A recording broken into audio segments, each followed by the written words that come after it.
Hello everyone. Next topic is node analysis. Node analysis or node voltage method is also a method to analyze the circuit. Analysis का मतलब क्या होता है? किसी particular branch में current या voltage या पावर को निकालना. दैट मीन्स सर्किट को एनालाइज करना. That is circuit analysis. ठीक है. तो नोड वोल्टेज मेथड और node analysis is also a method which is used to find the current in any branch और वोल्टेज इन एनी ब्रांच और we can calculate the power by finding the current आई. ठीक है. तो node analysis study करने से पहले आपको पता होना चाहिए नोड क्या होता है, जंक्शन क्या होता है और ब्रांच क्या होता है. तो नोड क्या कहता है आपको कि किसी भी नेटवर्क और सर्किट का वो पॉइंट जिस पर आपका टू और मोर देन 2 पॉइंट्स ज्वाइन होता है. ठीक है. It is an equipotential point at which 2 और मोर सर्किट एलिमेंट्स आर ज्वाइन. यानी वो पॉइंट जिस पर 2 या 2 से अधिक सर्किट एलिमेंट्स ज्वाइन करते हैं, मिलते हैं आकर, उसको हम कहते हैं नोड. ठीक है. तो जहां पर आपके 2 पॉइंट आके मिलते हैं, सपोज एक एलिमेंट ये है आपका और दूसरा, तो this is a node. The point at which 2 or more than 2, it may be like this, it may be like this. So this is the node where 2 or more than 2 point elements are joined. Next is junction. Junction क्या होता है? Junction किसको कहते हैं?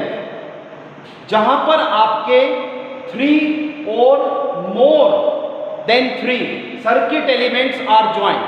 ठीक है. It is that point of network where 3 or more circuit elements are joined. जहां पर आपका 3 या 3 से अधिक सर्किट एलिमेंट्स आके मिलता है, ज्वाइन होता है, उसको हम कहते हैं जंक्शन. ठीक है. तो यानी आप क्या करेंगे, अगर आपके पास सपोज ये पॉइंट है,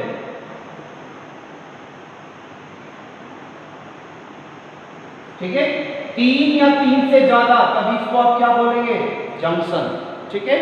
और जंक्शन का एक नया नाम और क्या होता है, प्रिंसिपल नोड. ठीक है.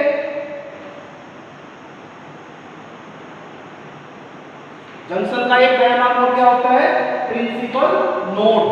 तो यानी जंक्शन को हम और क्या कह सकते हैं, प्रिंसिपल नोड. ठीक है. तो यानी node is the point at which 2 और more elements are joined. Junction is the point at which 3 और मोर एलिमेंट्स आर ज्वाइंड. ठीक है. अब ब्रांच किसको कहेंगे आप, ब्रांच सर्किट का वो पार्ट जो 2 जंक्शन के बीच में लाई करता है, इज कॉल्ड ए ब्रांच. ठीक है. अब हम एक एग्जांपल लेते हैं और उसकी हेल्प से हम देखेंगे कि पर्टिकुलर सर्किट में कितने नोड हैं, जंक्शन है, ब्रांच है. ठीक है. ठीक है. ये हमने एग्जांपल लिया है. इस एग्जांपल में ये सर्किट आपको गिवन है. देखो इसमें क्या कह रहा है आपको, for this given circuit find the number of circuit elements, find the number of nodes, find the number of junctions, find the number of branches, find the number of meshes for the given circuit. सबसे पहले given circuit में हमने उन points को mark कर लिया जहां पर 2 या 2 से अधिक एलिमेंट्स ज्वाइन करते हैं. ठीक है. तो पहला पॉइंट है ये, 2 एलिमेंट ज्वाइन कर रहा है, एक ये और एक ये, दिस पॉइंट, और it is marked by point A. इसी तरह से 2 या 2 से अधिक में ये भी आ रहा है, बी, इसके बाद सी, D, E, F, G, H, के. आई हमने इसलिए नहीं लिया क्योंकि आई से हम करंट को रिप्रेजेंट करते हैं. This point is denoted by के. एंड एक पॉइंट ये छूट गया था, इसको हमने मान लिया पी पॉइंट. ठीक है. तो सारे पॉइंट्स को हमने मार्क कर लिया जो पॉइंट्स पर 2 या 2 से अधिक सर्किट एलिमेंट्स ज्वाइन करते हैं. ठीक है. अब देखो पहले क्वेश्चन का आंसर देखिए, नंबर ऑफ सर्किट एलिमेंट्स. तो नंबर ऑफ सर्किट एलिमेंट्स आप काउंट कर लीजिए, 1 2 3 4 5 6 7 8 9 10 11 12. तो number of circuit elements is 12. Next is number of nodes. Number of nodes. तो नोड्स की क्या डेफिनेशन है? जहां दो या दो से अधिक एलिमेंट्स आकर मीट करें, ज्वाइन करें, उसको हम क्या कहते हैं? नोड्स. तो नोड्स में देखो कितने पॉइंट आएंगे. ठीक है, पहले लिख लीजिए कौन कौन सा पॉइंट आएगा. देखो A B P C D E F G H K. इन पॉइंट्स में आप देखिए दो या दो से अधिक एलिमेंट्स ज्वाइन कर रहे हैं. That is A B C P D E F G H K P. तो हाउ मेनी पॉइंट्स? 1 2 3 4 5 6 7 8 9 10. तो there are 10 points at which 2 or more elements are joined. So that point is called node. So how many nodes? 10 nodes are there for the given circuit. Next is number of junctions. तो number of junctions की क्या definition होता है? जहां 3 या 3 से अधिक elements आकर मीट करें. तो उसको पहचानने के लिए आप क्या करोगे? आप देखो वो पॉइंट जहां पर 3 या 3 से अधिक एलिमेंट मीट कर रहा है, ज्वाइन कर रहा है. इस पॉइंट को देखो, नहीं होगा, दो ही एलिमेंट है. इस पॉइंट को देखो 1 2 3 4. तो ये पॉइंट कंसीडर होगा बी. इसके बाद ये पॉइंट नहीं होगा, दो एलिमेंट है, नहीं होगा. ई पर भी 2 से अधिक, 3 से अधिक 3 एलिमेंट ज्वाइन कर रहा है. 1 2 3. ठीक है, तो ई के बाद आप इधर आए, एफ नहीं होगा, जी नहीं होगा, एच होगा कि नहीं होगा? एच होगा. ठीक है, और पॉइंट बताइए कोई है क्या? P E H. इसके अलावा कोई पॉइंट? ये पॉइंट आ चुका है, ये आ चुका है, ये आ चुका है, ये पॉइंट नहीं होगा. तो how many junctions are there? 3 junctions in this given circuit. ठीक है बेटा. Next is number of branches. अब नंबर ऑफ ब्रांचेस के लिए आप क्या करते हो? जंक्शंस के बीच में जो भी एलिमेंट है. अब जंक्शंस कौन कौन सा है? एक तो ये वाला जंक्शन है बी, और दूसरा कौन सा है? ई, और तीसरा जंक्शन क्या है? एच. तो इन तीनों पॉइंट्स के बीच में जो भी ब्रांच आ रही है वो होंगी आपकी ब्रांच.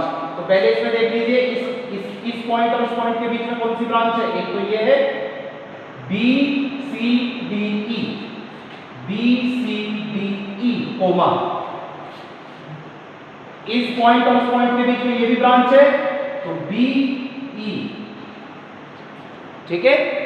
अब इस पॉइंट और इस पॉइंट के बीच में कौन सी ब्रांच है? ये वाली ब्रांच है. ये हो जाएगी आपकी बी ए के एच, बी ए के एच. ठीक है, 3 हो गई. उसके बाद एक दूसरी ब्रांच कौन सी है? B H. ये हो जाएगी बी एच कोमा. एक और ब्रांच आएगी, बताओ ये कौन सी आएगी? एक और ब्रांच कौन सी छूटी है?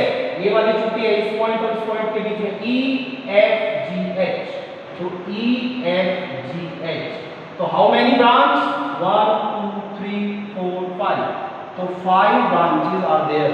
आप कैलकुलेट कर लेना, जो भी जंक्शंस आपने लिए हैं उनके बीच में कौन कौन सी ब्रांच लगी हुई है, उनको काउंट कर लेना. वो ये ब्रांच आएगी और 5 उसका काउंट आएगा. नंबर ऑफ मेसेज, ये तो आपने कर चुके हैं. मेसेज कितने होंगे? How many message in the given circuit? 1 mesh, 2 mesh, 3 mesh. तो there are 3 message in the given circuit. ठीक है.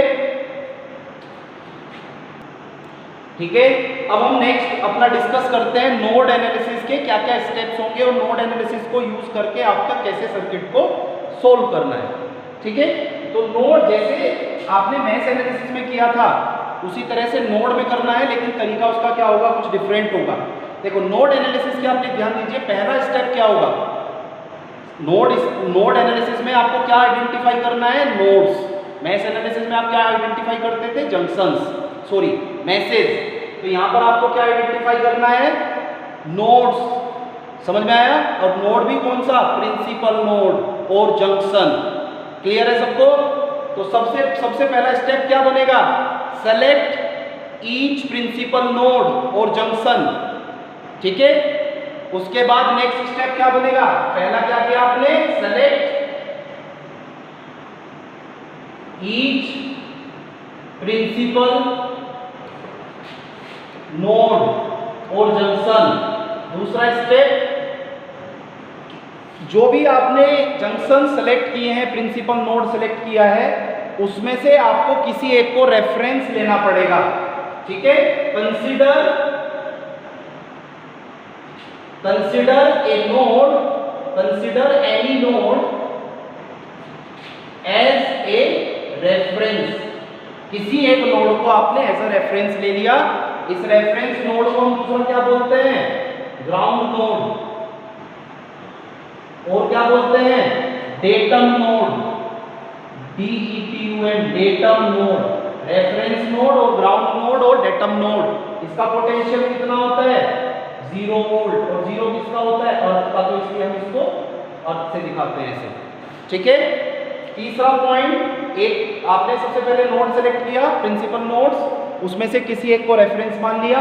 बाकी जो भी नोड्स बनी उन पर आपको क्या अप्लाई करना है, KCL एट ईच जंक्शन और प्रिंसिपल नोड। KCL अप्लाई करना है आपको, right KCL equations for each junction, इसको छोड़कर, रेफरेंस को छोड़कर, ठीक है।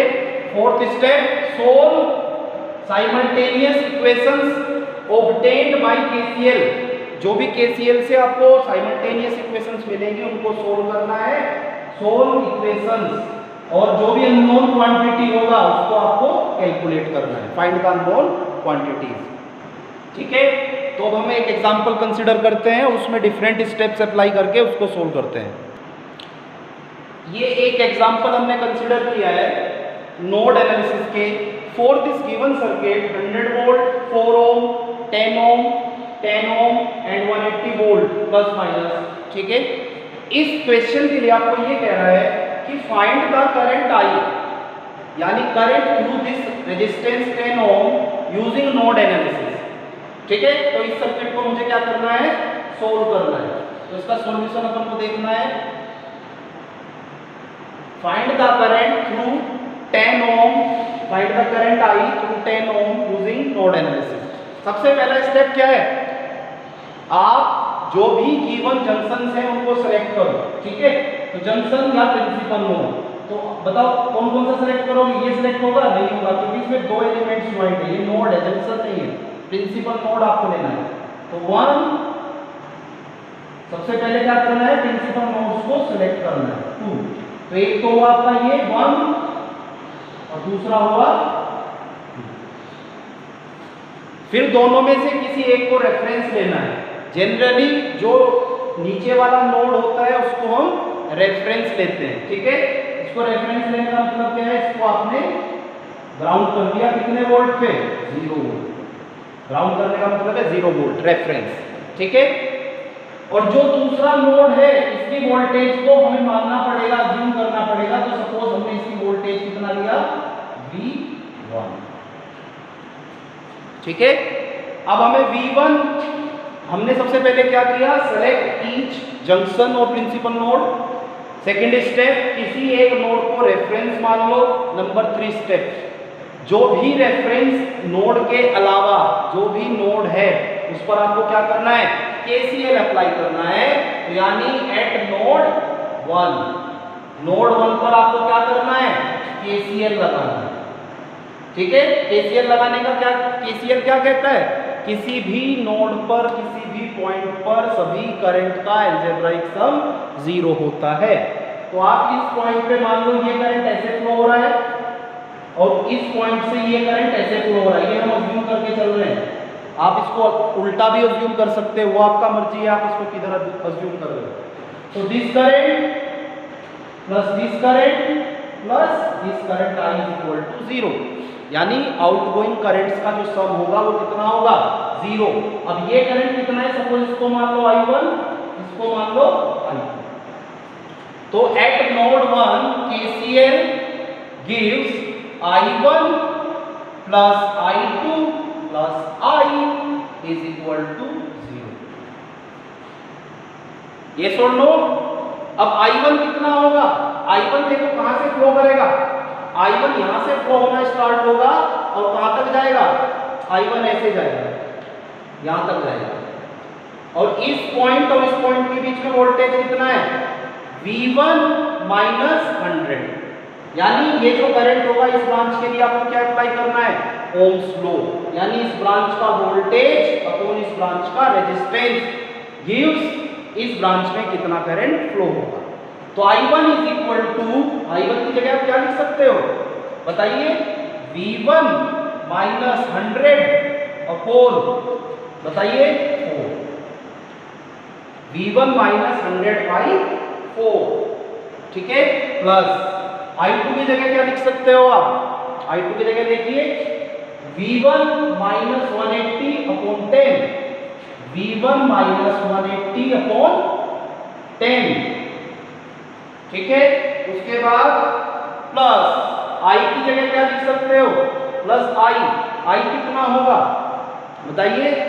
V1 माइनस 0 अपॉन 10, तो V1 माइनस 0 अपॉन 10। अब आपके पास इज इक्वल टू 0। अब इस इक्वेशन में आपके पास कितने अननोन है? एक V1, एक इक्वेशन है, एक अननोन है। इस इक्वेशन को आप सोल्व करेंगे तो वहां से V1 का वैल्यू आपको कैलकुलेट करना है। जो V1 का वैल्यू मेरा आएगा 43 वोल्ट, सॉरी, जो V1 का वैल्यू मेरा आएगा यहां से कैलकुलेट करेंगे, आप इसको सोल्व करेंगे तो ये आएगा 95.55 वोल्ट, ठीक है। इसको एक बार आप चेक कर लेना कितना आ रहा है। अगर कुछ डिफरेंट आ रहा है तो कैलकुलेशन एक बार आप चेक कर लेना, ठीक है। V1 का वैल्यू आएगा इतना, तो इसको सोल्व कर सकते हो। इसमें एलसीएम ले लो आप पूरे में, और एलसीएम उधर जाके एक सिंपल इक्वेशन आएगा, लीनियर इक्वेशन, वहां से एक अननोन एक इक्वेशन आप आराम से वैल्यू निकाल सकते हो V1 का, ठीक है। उसके बाद आपको क्या निकालना है? I पूछा है आपसे, current through the 10 ohm I, तो I इज इक्वल टू कितना होगा बताइए? I इज इक्वल टू, हम I का इक्वेशन लिख चुके हैं, ये रहा I का इक्वेशन है, ये रहा V1 अपॉन 10, तो यानी V1 अपॉन 10 यानी 95.55 upon 10 is equal to 9.55 ampere answer. तो इस तरह से हम करंट का वैल्यू कैलकुलेट उसमें कर सकते हैं।